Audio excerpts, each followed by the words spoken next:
Hi, everybody. I am back with another word for today on this Good Friday. We're going to call this Good Friday. I don't know why, but it just feels like the energy is popping today. It feels like we have reasons to celebrate. It's like we've overcome like major warfare within the past 2 weeks. I don't know if it's just me, but if you feel like you have been like going through a lot over this past 2 weeks, like major warfare, like fighting demons, like just put in the chat and let me know that you're with me. Let me know if this word resonates for you. Today's word is called "The Truth Needs No Validation." And that is absolutely 100% true. The truth is, we're speaking about the truth. We're talking about the spirit of truth, right? Because when Jesus passed, when Jesus died on the cross, he left with us the spirit of truth, right? It says that in John. That's what chosen ones embody. Right? We all everybody has the spirit of truth, right? But then you have those people, like they say in Isaiah, in the book of Isaiah, I can't remember what chapter it was, but there are many prophets who've gone out into the world, but and then because Jesus had so many disciples, during the time, when he was spreading the gospel and teaching the gospel and teaching the parables and things. But many people turn back into the world is what I want to say, not the prophets, but many people turn back into the world. The disciples turn back into the world because they could not handle the spirit of truth, right? But chosen ones, you embody the spirit of truth naturally. You don't hold no punches. You say what's on your mind. You love freely. You give freely. Give of yourself freely. Your love is elite, like I posted yesterday in the word from yesterday. Your energy is pure and golden. It transcends all time and space. It's kind of like that peace that surpasses all understanding. It transforms people.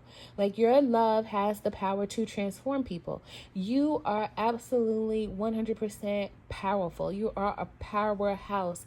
You need to wake up. Many of you have already awoken to this reality, especially after the past, I would say maybe the past 2 months. You probably have gone through a bunch of challenges. I'm going to say you probably have met someone in particular who, kind of was like a mirror for you.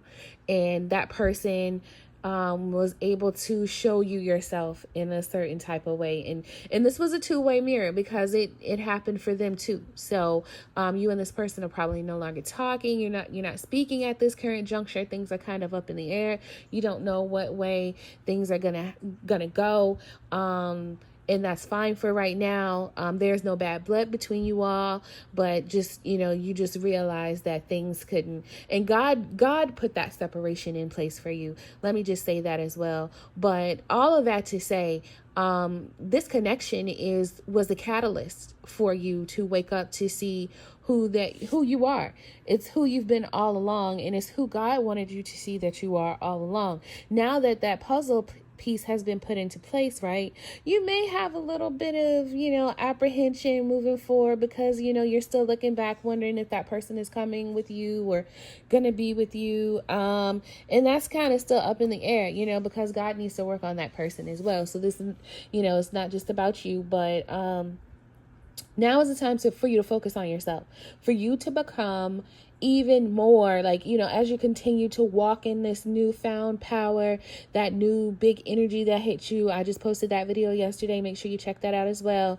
As you continue to walk in this new wineskin, you're going to continue to just grow and glow. You're just gonna keep on growing and glowing and elevating your mind, elevating your mindset. Your habits are gonna transform. So what's on the inside is going to be shown on the outside. People are going to be drawn to your energy. You're going to be like a magnet when you're outside and you're doing your thing. You're just doing normal things like everybody else does, but you're going to be glowing so brightly that people are going to be just drawn to you. People are going to feel your energy without you even being around. Like, you're going to get phone calls, you're going to get text messages, because people are going to feel from afar that your energy has shifted, and they're going to want to reach out to you because they want a piece of this. They want to feel what you feel, and they know that when you're feeling good it, like, all they need is a touch. It's kind of like it's kind of like the woman who was sick, and when Jesus was in the crowd and she had to touch his garment, you know what I mean, and he turned around and he was like, wait a minute, somebody touched me, right? It's kind of, not saying that you're God, but it's kind of like that energy where people just want to be around you, or just one touch from you, just one word from you, is going to shift their energy, is going to shift their whole mood, it's going to give them the energy to move forward, because there are a lot of people hurting, in the world right now, and a lot of people don't have,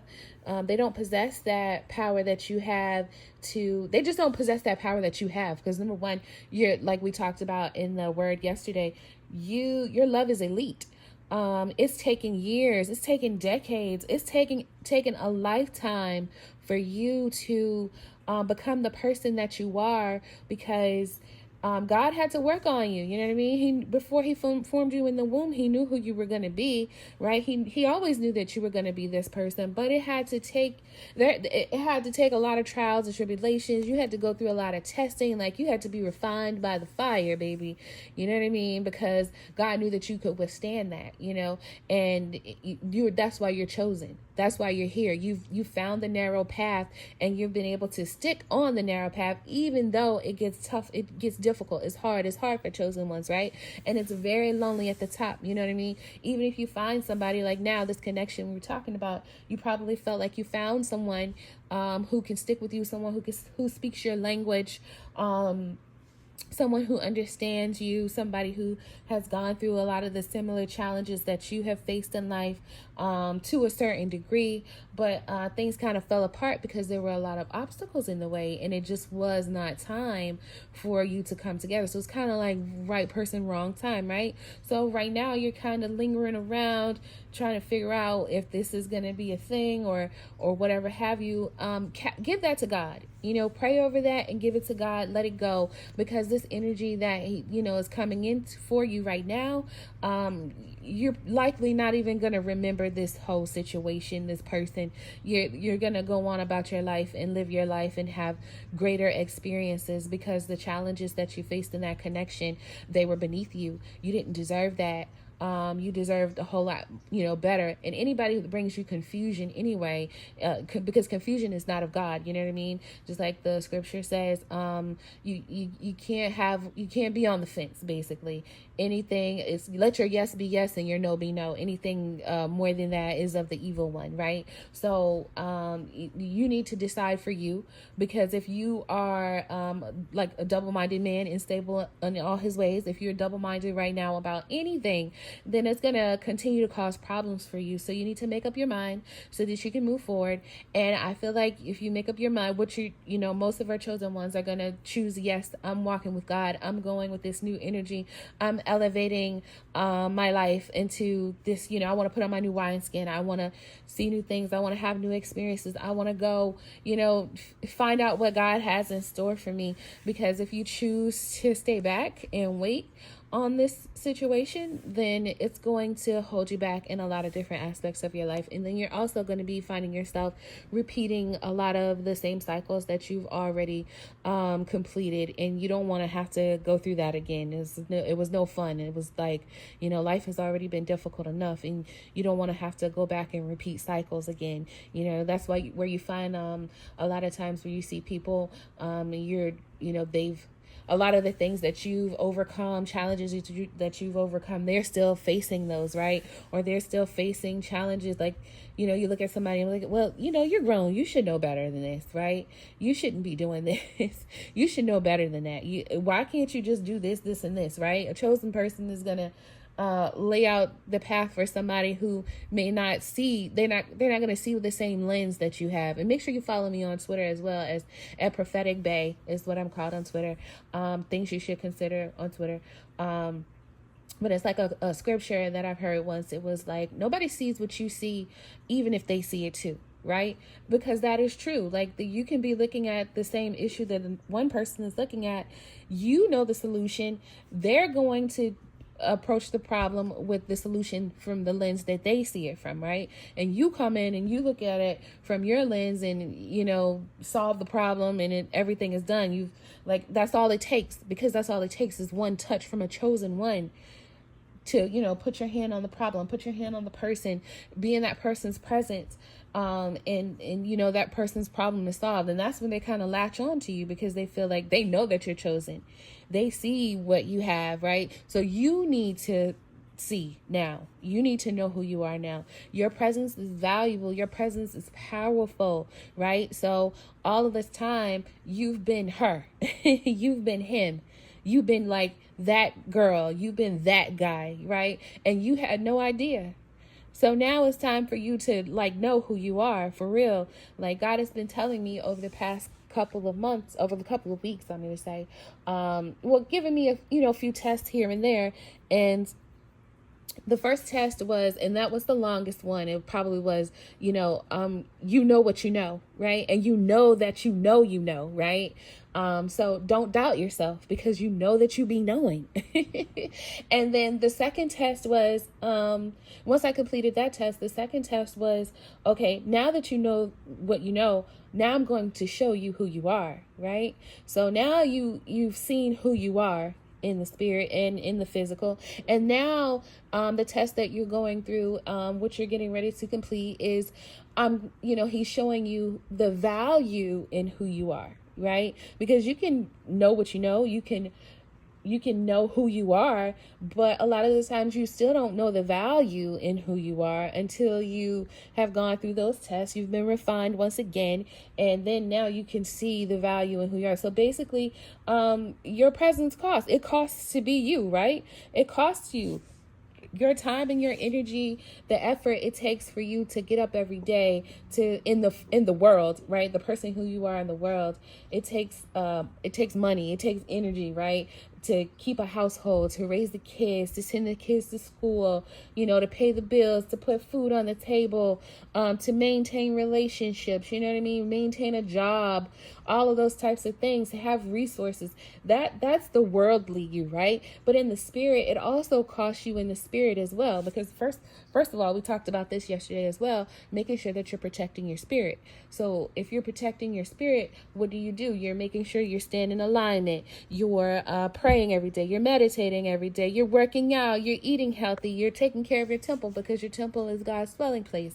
All of those things cost you as well, right? And they take time, right? So how can you, as a person, allow someone to come in and give freely of yourself, just because you haven't realized the value or the weight of what that time and energy and all of those things hold for you? It costs. It costs to be you. So if it costs to be you, then you need to up the value of your presence in people's lives, right? So what is the benefit? Are they pouring into you? Have you found like a prayer partner? Are they praying for you? You know what I mean? So like, what are you getting from this situation? And if it's not anything on a fleshly level, it's already like dead. Like, give it up. Just let it go. Because we're not even supposed to be walking in the flesh anyway. If you're walking by faith, that means walk in the spirit by faith. That's the only way that you can walk in faith, is by the spirit. And then you need to be seeking the kingdom of heaven. The only way you can do that is by staying in the spirit, not in the flesh. So if there's anything on a fleshly level, like you're giving your body away, you're doing, sinful things, if you're harming yourself, you're not eating properly, you're smoking, you're drinking, and not to condemn anybody if you are doing those things, because it is a process, and I can't judge anybody else's walk with God, because I don't know what God is doing in that person's life. So it's not to say I'm condemning anybody, but it's kind of like an attainable goal, right? Is where you want to be in life, right? So just be mindful of what you do in the flesh on a day-to-day basis, because really we're supposed to be living in the spirit. We're supposed to be approaching things from the spirit, right? So that's my word for today, is the truth needs no validation. You are the truth. Don't let anybody make you doubt yourself. Don't let anybody get you in your feelings. Don't let anybody make you question yourself. Don't let anybody pull from your energy. Don't let anybody take your energy, your spirit, your mind away from you. Don't let anybody keep you in confusion. You are the truth. If anybody is trying to do these things to you, if anybody has you confused, it is because they know who you are and they want what you have. So the truth needs no validation. You don't need to be validated by anybody. You have already been validated by God. You've been validated by the Most High, the Almighty, the before and the after, the beginning and the end, and the Alpha and the Omega. So the truth needs no validation. You already been stamped, baby. Okay, let's be sure to follow me on Twitter at Things You Should Consider, Prophetic Bay. Follow me on YouTube and catch my videos there as well. And you can also follow me on TikTok at Things You Should Consider. You guys have a wonderful, wonderful Friday, wonderful, beautiful weekend. I hope it is the best weekend you have ever had. I will be back likely tomorrow with another word. And until then, let me know how this resonates in the chat. Thank you. Take care. Bye.